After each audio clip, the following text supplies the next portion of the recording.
Welcome back. నమస్తే తెలంగాణలోని headlines చూద్దాం. భద్రతా వైఫల్యం నిజమే, అఖిలపక్ష సమావేశంలో అమిత్ షా అంగీకారం. కశ్మీర్లో ఉగ్రదాడి తదనంతర పరిణామాలు భారత్ పాకిస్తాన్ మధ్య తీవ్ర ఉద్రిక్తతలకు దారితీస్తున్నాయి. ఉగ్రదాడికి పాకిస్తానే కారణమంటూ భారత ప్రభుత్వం ప్రకటించిన నిర్ణయాలపై పాక్ ప్రతీకార చర్యలకు దిగింది. మరోవైపు కశ్మీర్లో భద్రతా వైఫల్యం వల్లే ఉగ్రదాడి జరిగిందని కేంద్ర హోంమంత్రి అమిత్ షా గురువారం అఖిలపక్ష సమావేశంలో అంగీకరించినట్లు విశ్వసనీయ వర్గాలు చెప్పాయి. ఉగ్రదాడి విషయంలో ప్రభుత్వం ఎలాంటి చర్యలు తీసుకున్నా మద్దతిస్తామని వివిధ రాజకీయ పార్టీల నేతలు హామీ ఇచ్చారు. అయితే ప్రధాని మోడీ అఖిలపక్ష సమావేశానికి హాజరు కాకుండా బీహార్లో ఎన్నికల ర్యాలీకి వెళ్లడంపై విపక్షాల నుంచి విమర్శలు కూడా వ్యక్తమవుతున్నాయి. ఉగ్ర స్థావరాలను ధ్వంసం చేయండి, మేము మీకు మద్దతుగా ఉంటామంటున్నారు విపక్షాలు. పాకిస్తాన్ అదుపులో భారత జవాన్ విడుదలకు చర్చలు జరుపుతున్న భారత ఆర్మీ. ఇక్కడ మనం ఫోటోలో కూడా చూసుకుంటే పొరపాటున దేశ సరిహద్దు దాటి పాకిస్తాన్ రేంజర్లకు చిక్కిన బీఎస్ఎఫ్ జవాన్ పీకే సింగ్ ఇక్కడ మనకు ఫోటోలో కనిపిస్తుంది. మెయిన్ హెడ్లైన్స్లో పాకిస్తాన్ అదుపులో భారత జవాన్ విడుదలకు చర్చలు జరుపుతున్న భారత ఆర్మీ. కలలో కూడా ఊహించని శిక్షలు వేస్తాం, ఉగ్రవాదులకు ప్రధాని మోడీ హెచ్చరిక. అఖిల పక్షానికి వచ్చేందుకు గంట టైం లేదా ప్రధాని తీరుపై అసదుద్దీన్ ఓవైసీ విమర్శ. కాశ్మీర్లో జవాన్ వీర మరణం.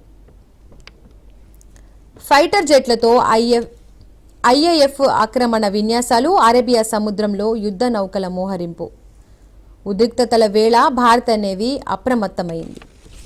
భారత్లో అన్ని బంద్, సిమ్లా సహా అన్ని ఒప్పందాల నిలిపివేత, వాఘా సరిహద్దు మూసివేత, వీసాలు కూడా రద్దు, 30లోగా వెళ్లిపోవాలని భారతీయులకు ఆదేశం.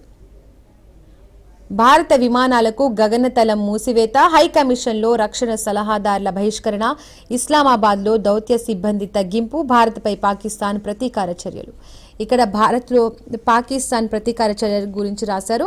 ఒకసారి మళ్ళీ చూద్దాం.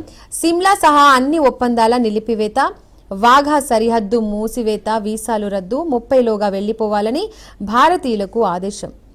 భారత విమానాలకు గగనతలం మూసివేత, హైకమిషన్లో రక్షణ సలహాదారుల బహిష్కరణ, ఇస్లామాబాద్లో దౌత్య సిబ్బంది తగ్గింపు, భారత్పై పాకిస్తాన్ ప్రతీకార చర్యలు.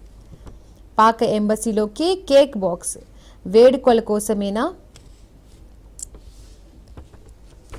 వీడియో నెట్టింటా చర్చ.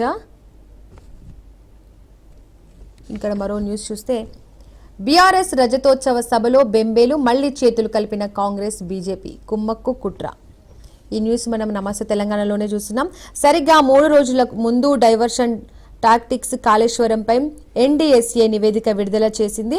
ఢిల్లీ నుండి హఠాత్తుగా ఊడిపడ్డ రిపోర్టు. ఏడాది తర్వాత గులాబీ ఉత్సవం వేళ ఇవ్వలేమన్న నివేదిక ఇచ్చేసిన ఎన్డీఎస్ఏ గంటలోనే లీక్ చేసిన రేవంత్ సర్కార్. పార్లమెంటు ఎన్నికల ముందు ఇదే తీరు. బీఆర్ఎస్ టార్గెట్గానే నాడు 4 రోజుల్లో హడావిడి కాళేశ్వరంపై రిపోర్ట్. అది తెలంగాణ రాష్ట్ర అసెంబ్లీ ఎన్నికల సమయం. కాళేశ్వరం ప్రాజెక్టులోని మేడిగడ్డ బరాజ్లో ఒక పిల్లర్ కుంగిపోగానే వాయువేగంతో నేషనల్ డ్యామ్ సేఫ్టీ అథారిటీ స్పందించింది. సంఘటన జరిగిన గంటల వ్యవధిలోనే ఢిల్లీ నుండి హైదరాబాద్కు చేరుకుంది.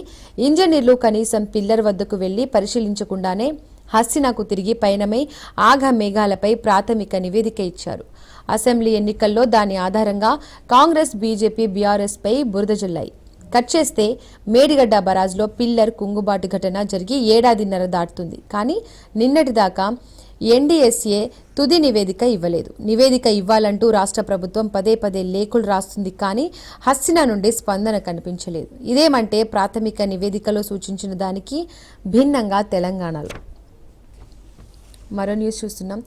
3 రైతుల ఆత్మహత్య, దిగుబడులు రాక అప్పులు తీర్చలేక తీవ్ర మనస్తాపంతో బలవన్మరణం.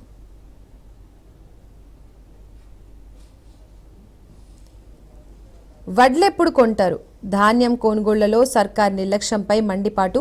పలు జిల్లాల్లో మండుటెండల్లోనూ రైతుల ఆందోళన. సిరిసిల్ల కలెక్టరేట్ ఎదుట వన్పల్లి అన్నదాతల ధర్నా. గంభీరావుపేట, చందుర్తి మండలాల్లో రాస్తారోకోలు.